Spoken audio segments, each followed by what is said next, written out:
Mom used to tell me stories about the war with monsters. I told her that I already knew about the war, that monsters were horrid beasts of nature and we humans managed to put them underneath the earth, that we wanted the war against them.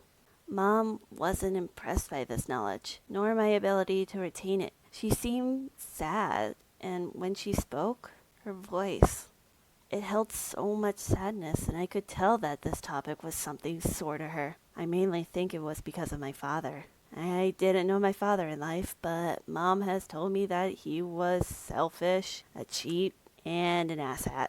As soon as he found out that Mom was pregnant with me, he left. She said he ran to the mountain. Really boosts my confidence knowing that my father went to go die within the mountain at the hands of monsters. He would rather die than deal with me. I didn't really pity him or the monster that had to finish him. That was his choice, and the monsters, I bet they could smell all the crimes he committed. While I was in my thoughts, Mom slowly told her story. It was different than the one that I was taught. Made it interesting to me. The war between humans and monsters was ages ago, but monsters, unlike humans, had magic. And while the monsters tried to be friendly with the humans were not so kind to them. The king of monsters held a meeting with the king of humans.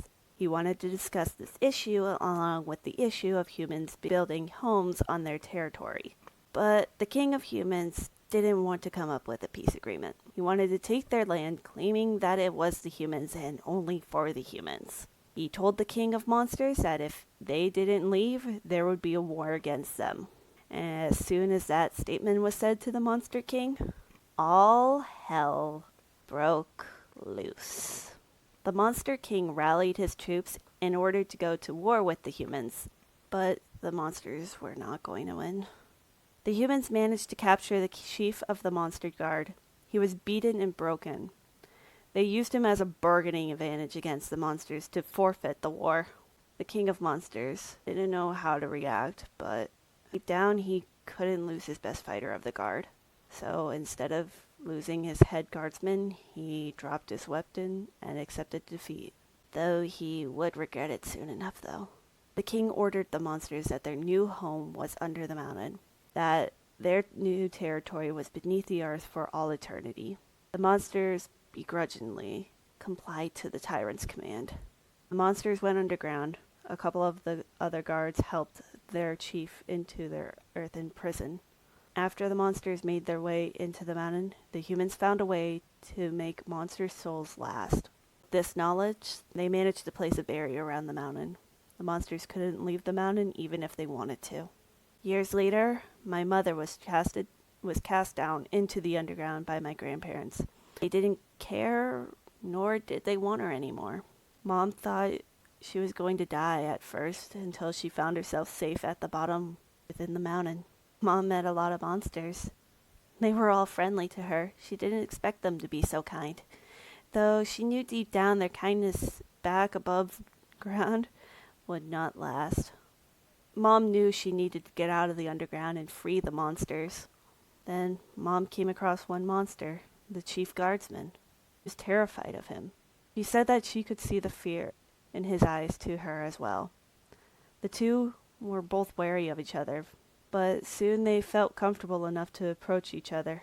Mom described this moment as a time of understanding between beast and human. Mom said that the guardsman offered her a place to stay for as long as she wanted to. Mom at the time didn't know why he would offer his home to her, but after a year or two in the underground, she found out why. He took her to a spot within the underground that was known as a very romantic area. Got on one knee and proposed to her. He explained everything to her, that when they first met, his soul deemed her as his mate, that he waited until he got to know her more before asking her. Mom was stunned. It wasn't a stunning disgust for this action. It was more of, why would he choose her? Mom couldn't help but say yes to him. He was the first person that treated her with respect and actually showed affection. She couldn't be any happier in that moment. A couple months later, they married within one of the many rooms of Waterfall. Mom couldn't explain the happiness she felt that day. A couple years into their marriage, they had a child, a son to be exact. I knew I had a half sibling, but I didn't think he was a hybrid between a human and a monster. Mom was extremely happy, and she talked for a while about the 5 years she was there with the head guardsman and her son. But Mom didn't want her child to grow up in the dark. So Mom did what she thought was the best solution for this guilt within her. She left a note for the guardsman to read when he woke up. The note read that she was heading to the barrier to break it, to free them all from the hell that they were in. Mom had a head start and managed to get to the king before the guardsman.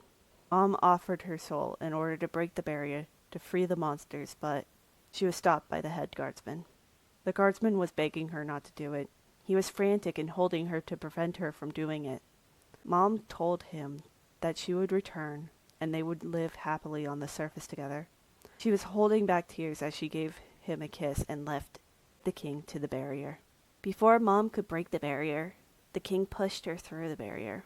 Mom was stunned and confused by his actions. Mom looked back at the barrier. She saw her guardsman there.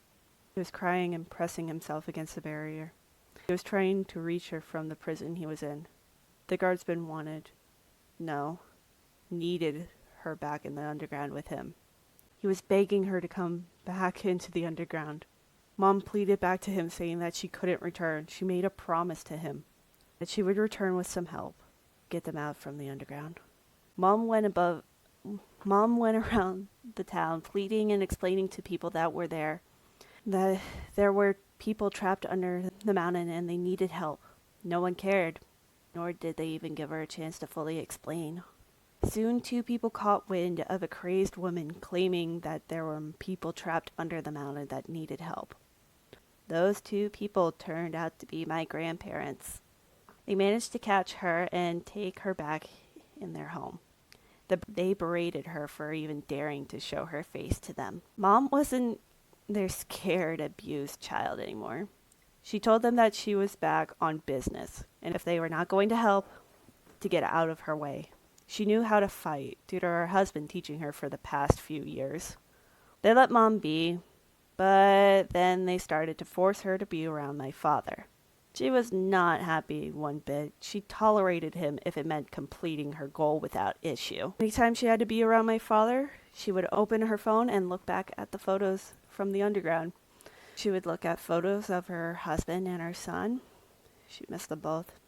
She wondered what her son looked like now, how much he'd grown. But soon my grandparents tired of my mother's antics, so they stripped her of everything that she had from the underground. Mom was shocked that they took that from her. My grandparents forced Mom to marry that bastard. She was truly upset due to the venue being by the mountain.